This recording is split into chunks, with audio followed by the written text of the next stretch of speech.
Geçen günü biz жерлерде, айыл региондордо элдер менен жолугушуп келдик. Ошол эле Кара Суу районунда.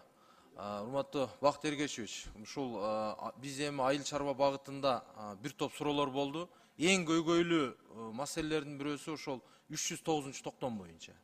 Эми бул жерде түшүнүк айыл өкмөттүн ФПСтин жерин Минсельхозго алды деген бул экөөсү тең эле мамлекеттин жери. Аны туура түшүнүп турабыз. Бирок кайрадан ошону бир карап чыгабызбы? Кандай жол менен берилип атат? Себеби азыркы күндө мисалы 10-15 жөнөкөй бир дыйкандын жерин алып туруп, бир аз тыңчыкма, бир аз аркы беркиге үнү жеткен адамдарга берип атат деген ойлорду айтып атышат.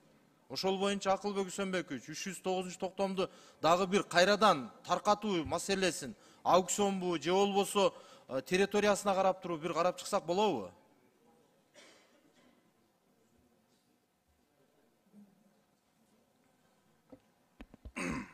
Алишер Абилуллаевич, 309-токтом боюнча аз биз жумушчу топ түзүп иштеп атабыз. Биз аны толук талкууга берип атабыз. Ал жерде сунуштар келип атат. Ошого биз 309-токтомду берүү боюнча дагы өзгөртүү киргизебиз. Анан кийин жаңы жер кодекси келет.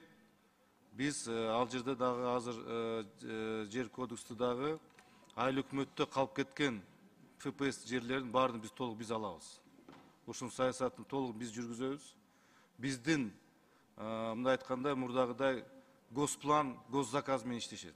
Ушундай бизде келечекте план бар. Рахмат.